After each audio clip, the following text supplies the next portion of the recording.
it's all over it. It's all. How's it going, everybody? Welcome back. Do you know what? I wasn't gonna do a journey on this car, but I've ended up deciding to, and I'll tell you why. I'm not doing a journey on this car because of the fact that I bought this car. It's more of the fact why I bought this car.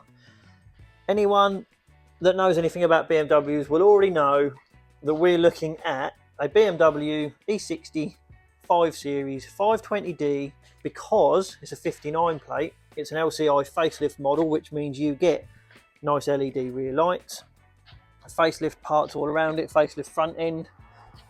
So you get the facelift grille, facelift headlights, which are way better because you get a little LED angel eyes, blah blah blah. Complete facelifted front end, you get facelifted inside, new gear stick, blah blah blah. I say we'll go through more of the LCI in a mo, but I'm in a bit of a hurry. I'm always in a bit of a hurry. I would like to tell you why this car is here, and it isn't because it's going to be a retail car for me to sell. Yes, the skirt is missing at the moment because I haven't done sort of anything with this car, but I started getting into it, and then I thought, you know what, Kev, I'm finding this interesting already, so I thought I'd do a journey on it. I've taken the sill skirt off because it was really badly scratched, and I forgot to take a little bit of footage of it when I bought the car in. I might be able to get a picture of it off the condition report because I bought this car from Mannheim Auctions, Colchester. So just a quick overview of the car. It has got some very good news about it because to me this car is almost the perfect spec and everything about it is perfect for what I particularly want it for, and I'm going to tell you about that in a sec. But it's a 520D automatic, 2 litre diesel, automatic, very high spec car. It hasn't got the 19s on it, which for aesthetic reasons I would always prefer, but the fact that this has got 18s on it, it drives nicer, and I'll tell you why that's going to be more important in a mo. It has got privacy glass. It is pretty much a fully loaded spec. It's got everything that I need it to have. Yes, it's got leather. It's got front and rear parking sensors. It's got nav. It's got Bluetooth. Although the nav's going to be really old and really out of date. But it has got it. Because it's a facelifted one, you get a nicer gear stick and you get a nicer interior. It has done 73,000 miles, which is not a lot for one of these cars. It has only had 3 owners, and the last owner had it for 12 years. Sorry if I'm a bit sweaty, I've been running around all day and it's hot. I bought this car with no service history, 1 key, didn't know a great deal about it. I looked for my usual, I looked for tyres, but there was nothing on this car telling me that I should buy it, other than the fact that it's got Dick Lovett number plates on it. It's still got the original plates, which I liked. But other than that, other than the mileage and the ownership, there isn't a great deal which made me buy this car. There's another reason. You check this out. You tell me why. So if you think I bought this car with 1 key, it's all got scratches down the side. Look, it's not looking very happy. But the weirdest thing is this. What do you guys think has happened here? Because the lock barrel out of the door has gone. Someone's taken it out. And I've been racking my brain trying to work out why that should be gone. Because in my head I was thinking, right, did the battery go flat to it? And they lost the key because it only had one when I bought the car. So they've broken into it to try and get into the car rather than smashing a window. That's one possible outcome. I'm going to put a bit of a kibosh on this for you in a minute. Another reason would be someone else tried to break into it, trying to steal the car or break into it. That is a possibility. So there's like an innocent breaking into it and a not so innocent breaking into it. The problem is, after I bought the car, I went into the glove box. Now I've moved it now, admittedly, but you're going to have to pretend this happened.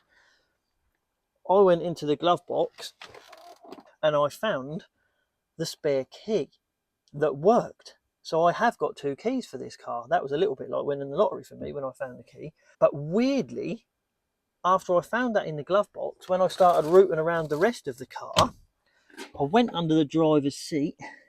I didn't find one of my girls' water bottles, but under the driver's seat here, I found the original owner's pack for the car.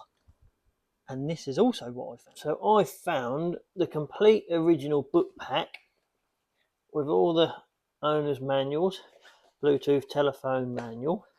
Not only that, I found the service book in the car with the vehicle preparation centre, 21st of the 10th 09, with some cheeky little service stamps. Were supplied by Dick Lovett, as I said, still got the original plates on, were serviced at 9,312 miles, brake fluid change, oh yeah, when it was 2 years old. Had another service at 24, had another service at 46, and that's Stephen James with a print off, so that one was at Stephen James as well. It had another one at 67 by these Dual Automotive people, which is on this breakdown here. Shows the one at 65 at Stephen James, which was before that one, and then another one at 72, which it's got an invoice for here. So it had oil filter, air filter, and an MOT, and that was only 1,000 miles ago. It's only done 73 now. So that's a bit of a result. Yeah, so all of a sudden, this 5 Series started making quite a lot of sense. Yes, it's got issues. It's got a load of paintwork issues. It's got a skirt issue. The wheels are absolutely battered. It's got tyre issues. It has got issues. But I'll tell you what, I'll tell you a little bit more about it when I start preparing it, because I'm now about to have some new tyres fitted to the front of it, and then tomorrow Simon is going to do the wheels on it. So I've got to quickly get them tyres fitted so it's easier for him to put them back on after he's refurbed the wheels.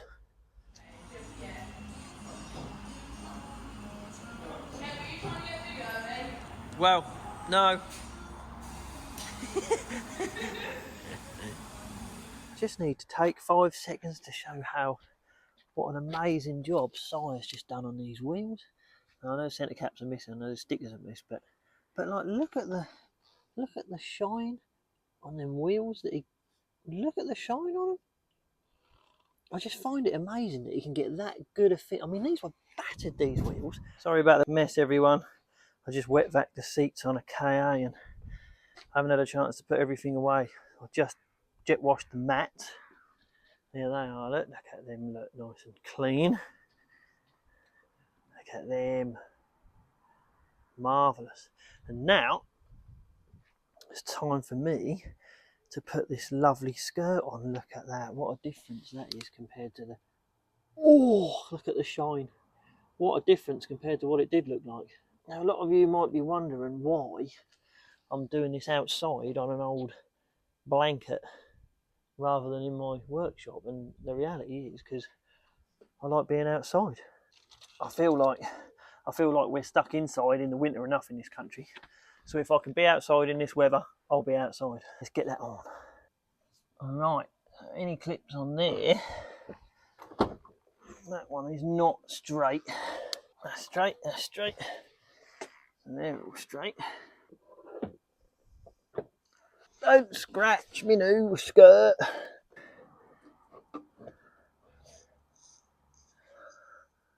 Oh, I've got to hold it up with my foot. Hit. No, don't come off. Right, that goes in there. Oh, that sounded marvellous. Good. Oh, it sounded marvellous.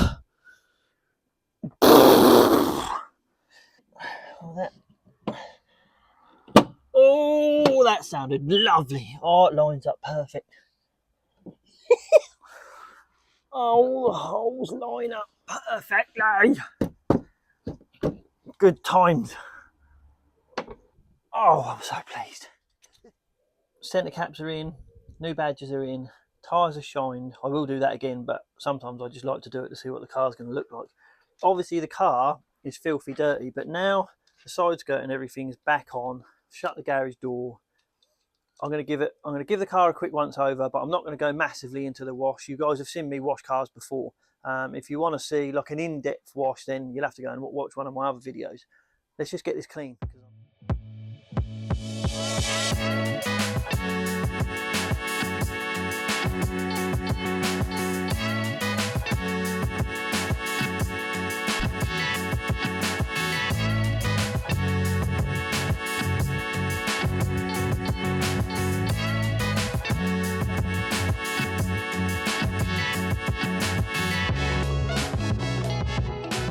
So, car's all washed. So now I can sort of show you what we're working with as far as the car goes. Washing it has uncovered something which is, oh, I've got to show you in a minute. But as far as the actual car goes, this is a nice car. One of the main things that appealed to me, look at this. Haven't touched this car. Look at the side of it. Look at the reflection in the wall. It's like glass. I think, I haven't paint depth gauged this car, but I think it's completely original. I don't think it's been painted. 59 plate car, and I've been all around it. All the orange peel is completely consistent. I think it's completely original. That's the main thing that sort of just grabbed my attention to this car. I mean, it's a good looking car. So what have I done so far? So I've had new tyres fitted to the front. The back has got pretty much a brand new Bridgestone Potenza on that, and a fairly jonky one on the near side rear, which I am going to have to get a Bridgestone Potenza to match because I want it all to match. The offside front halo side light didn't work, so I took the offside front headlight out, as you'll see now. Took it to bits, and it actually turned out to be sort of just a sort of a dried out contact on the halo LED. So I resoldered that, put it back in, checked it out, everything worked, put the headlight back in. Good times. It's got marks all around this car, but it's only, I will have to mop out. That's all it is, you know. It's got scratches there. You've seen all the scratches down this side. It's just out of the sun, but there's scratches all over the car. But they'll all come out, and they'll all come out because it's a BMW, and I love BMWs. Just replaced the front number plate. One thing that washing this car has uncovered, and it is, oh, it's all over it. So the yard where I still keep some of my cars, they're really good to let me keep my cars there. It's where I've kept them for the last 10 years. It's changed ownership, which we'll go into in another video, but they still let me keep some of my cars there. They're in the middle of restoring that place. It's a big old place, and they've just painted all the place, and they've sprayed it. I'll show you. I'll go and take a little video just so you can see what I mean.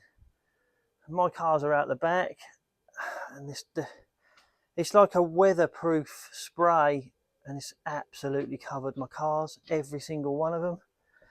And you just cannot comprehend every single one. I mean, can you hear that? Every single one has got overspray over the whole car, and it's not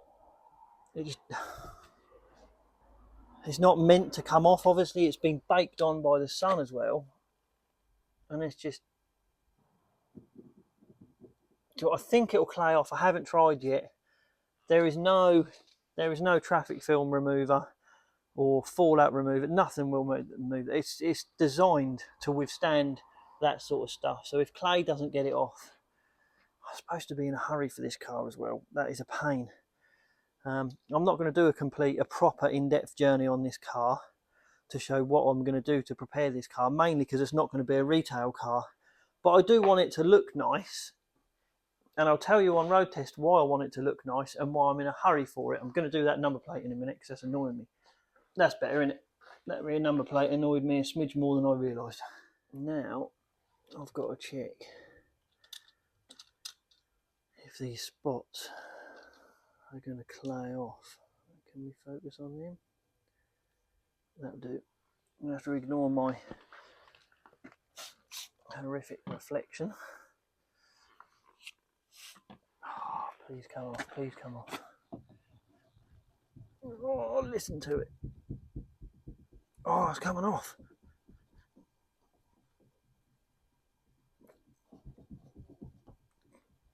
Crumbs with a lot of effort. Oh, the joys of the clay bar. Oh dear. So yes, it does come off. Oh, it feels amazing. Yes, it does come off with a clay bar. So, do you know what? I'm going to have to come here later tonight. That's going to take me hours to clay all that off. I'm going to have to come out here later tonight. We'll do that. I'll come back in the morning. So I'll tell you what, we'll quickly get them scratches out of that offside rear door.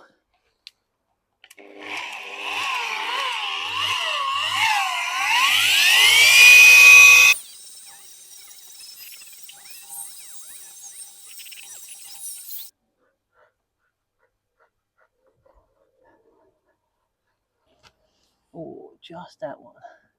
You know what that needs? My little D-nibber. It's gone.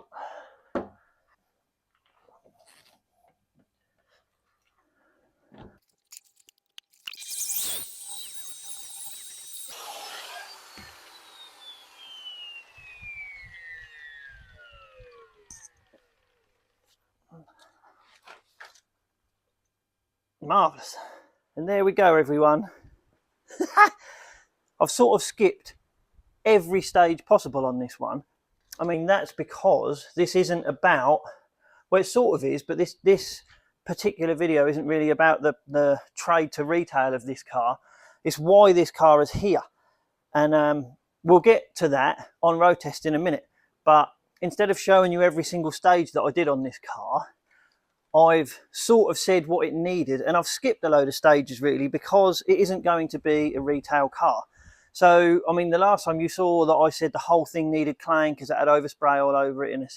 So what I've ended up doing, I've clayed the whole thing. So it felt like glass, but it was still scratched. I've done a heavy cut and a medium cut rotary polish over the whole car. So it isn't completely corrected. I mean, if you get it in the right light, it's still got scratches in it, but it's actually not that bad. If I was going to retail this car, I would have to do it again and spend another day, maybe more on it. But for what this car is for, it's now a really lovely car. I don't think the car has ever been painted in its life. I think it's completely original, which is mad for the age of it. But just look down the side of it. I think I've probably already said that on this video, but the purpose that I've bought this car for, which we'll chat about on road test, it's absolutely perfect now. I'll go through all of the costings in a minute, what I bought it for, what it owes me, everything like that. Look down the side of it. It's a nice car. I'm really happy with it, actually. I mean, it's a proper... I'll put my lines in my matchlet. It's a very nice car, and it will be perfect for what I've bought this car for. Loads of space in the back. It's a proper tank of a car, as you can hear when you shut the doors. But I'm really happy with it. I'll tell you what, we'll go on a quick road test in it, then we'll chat about it some more.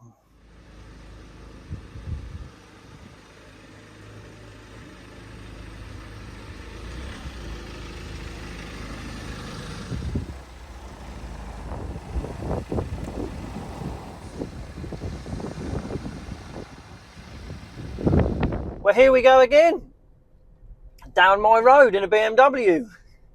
I know, done that a few times, I know. So, do you know what? I'll get straight onto it. I'll get straight onto why this car is here. Now, as subscribers, local viewers will know, thanks, by the way, for your support. The venture that we are now going into, it's not just me, it's my other half, Claire, as well. Pretty much sort of on and off ever since we've been together. Claire's had a company car, and now she hasn't got a company car.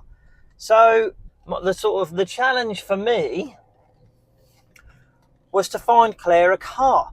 Now, I can't just find Claire any old car for numerous reasons, and there's loads of them. So the challenge that I set myself a budget of £5,000. Now, the problem is nowadays £5,000, ever since COVID and the price of cars have gone a bit crazy. £5,000 does not buy you a lot of car. It does not buy you a lot of car that has been looked after, that is reliable, blah blah blah, because they're now like £8,000. And the more I spend on a car for Claire, the less I've got to run my business. We don't run on a stocking plan or anything like that. It's our money. So I set myself a target of £5,000. Now, the problem is straight away, there's quite a lot of things that I cannot buy. We've got 2 kids, we need a family car. But that wouldn't matter anyway, because the biggest problem I've got in my head, I was a vehicle damage assessor for 6 years. I've seen a lot of smashed up cars, and the world of physics, if you want to put it down to that, if you're in an accident, the little cars don't fare very well. You know, it's just physics. Big, heavy cars are safer. you know, obviously it depends on the make and model, but overall, big heavy cars are safer. You know, in a perfect world, I would like to put her in like a Volvo XC90 or something like that. But then that comes into the fact that you've got to run the thing every day, and a 2.4 Volvo XC90, they are not cheap to run. So I had to think about safety, size, reliability, practicality. There's a lot of things to think about, and straight away you have to think about £5,000, and now we're doing 20 miles an hour in a 50-mile-an-hour limit. Not really too sure about that. Not really too sure about why. So it wasn't only the fact that I wanted to get Claire a bigger car. You know, Claire, because we've got young kids, half of the time you've got other people's kids in your car as well. So, I mean, we had a little Audi A1 traded in, and she loved that little car, but it was like a matchbox. You know, it was, the boot was tiny, the rear seats were, I mean, my little Mia, who is still in a booster, sat in the rear seat, and she's like that, you know. That was never going to happen. She needed a big car. So I set about trying to find a car for £5,000. I didn't go out to buy a BMW. Now, I know you think I didn't go out to buy a BMW. However, when I asked Claire what she would like, she did say if she could have an automatic, she would prefer an automatic. So straight away in my head, I think, oh, if I get her an automatic, she'll be really happy. So I wanted to try and get her something that she would like. Is this her choice? No. I think this is like a man's car as far as she's concerned. But she can see at the moment what we're doing in business. She can see why this car makes sense. It's done 73,000 miles, almost 74. You know, I know it's quite old now, but I still think this is a good looking car. Yeah, it's carbon black. It's an M Sport. It's a good one to buy. The main thing, I like the fact it's an LCI, so you get I like the fact that you get the halo daytime running lights on the front. It makes the front of it look more modern, but it also makes people more aware, you know, them bright white eyes coming at you.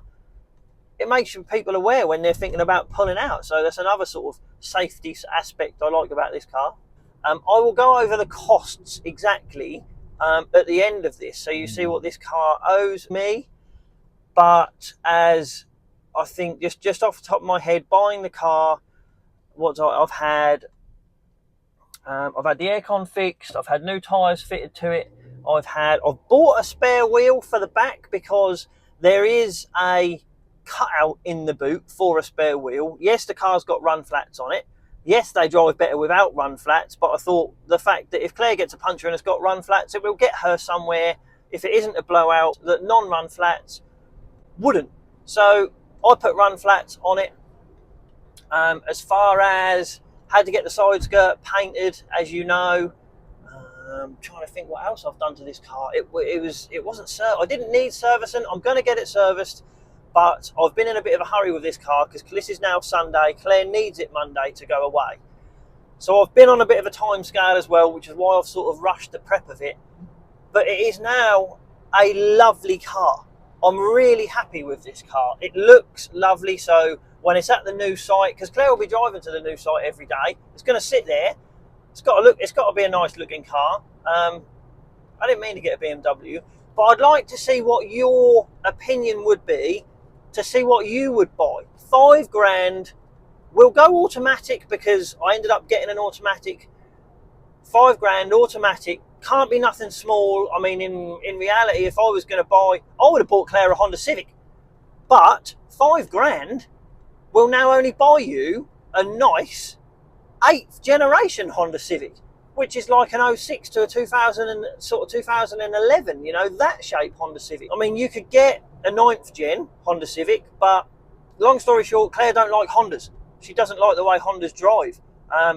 I love the reliability side of Hondas, but safety-wise and stuff, this is a better choice. So I would like to see what your guys' opinion would be. Big car, automatic. This is a 520D because I needed the fuel economy, and the 520D, the 2-litre diesel, it's a good engine, you know. It's going to be reliable. It'll be fine for Claire, especially with this miles on. I'd like to see what your opinions on what else I could have bought. Now, admittedly, I am cheating a little bit because I bought this car trade. I bought it at auction. If you were going to buy this car retail, it would be a 6995 car. I've actually been offered 7 grand for this car from a client that came and bought another car for his missus, and he saw this sitting there before it was even prepped, and he wanted to buy it. I mean, he saw the mileage, he knew what it was about, he knew it's quite a rare car. But the problem is, if I sold it for 7 grand, I told Claire and she was like, take the money, sell it for 7 grand. If I did that, this might be where I'm not the best of businessmen. If I did that, I'm then in the same pickle. I still need another car for Claire. I think this was quite a rare find, this car. It's never been painted, this car. It's completely original, which is mad for this sort of age, and the fact it's a BMW. So I couldn't sell it because I'd be in the same pickle, you know. Claire can drive this car for a year. Hopefully it won't miss a beat. And then we'll sell it probably for more than what it owes us now, as long as it's not too battered. Oh, I had the wheels done. Forgot I had the wheels done. So I'll tell you what, I'll quickly cut away now to what this car owes us and a little breakdown of it. We'll quickly do that now. So let's have a look at this. So I paid 3,850 on the hammer for that car, including the horrific fees that we all have to pay. It was £4,284. So I won't single them out, but so including getting the wheels refurbed, getting the skirt painted, new tyres, getting the aircon regassed, new number plates, that car now owes me £4,921. Ideally, I would like to get it serviced. I will get it serviced. I'm going to have a service done. I'm going to have a gearbox oil change done on it. But it doesn't need it because it was only serviced 1,000 miles ago, so it doesn't really need it. So for £4,921, I think that's quite a lot, car. What about the spare wheel? You forgot about the spare wheel. That cost you 120 quid. See, it's cost you more than 5 grand, that car. Oh yeah, that's a good point, actually. I forgot about this. Hold on, so 120, 5,041. Yeah, that has gone over the phone. Oh yeah, no, but on VAT registered, I'll get way more than £41 back for that. So we're still good. 5 grand, still good. Oh, okay. I'll keep quiet. And I mean, so that's what it now owes us. The aircon is still work. This was like a week. This is a week after I've had the aircon regassed. Or anyone that buys one of these cars, I know the 60 is quite old now. There might not be that many people, but anyone buys them, if it's got an iDrive and a screen and your aircon's not working, before you do anything, make sure you go onto the iDrive, go onto the climate, look for the centre vent controls, because there is a feature on there that will regulate the level of cool air coming out of the centre vent. If that is set on warm, you put your aircon the coldest setting it possibly goes, your aircon won't go cold. It won't go cold. I have no idea. Do you know what? If you guys know why that is and why BMW decided to do that, please let me know, because I think it's a stupid idea. But that, for some reason, that is what they do. So make sure you check that centre vent is on cold before you go and spend a load of money. Unless there's no pressure in the aircon, obviously, then you know it's got no gas. But that's it for this one. This is a nice car. I'm really happy with this car. So that's it for this one, guys. Thank you for watching. Thanks for all your comments. Thanks for your support. Thanks for watching the channel. I will look forward to seeing you guys on the next one. Thanks a lot. Oh, and if you like what you're seeing, don't forget to subscribe, hit that like button, hit that notifications button, and on to the next one. See you soon.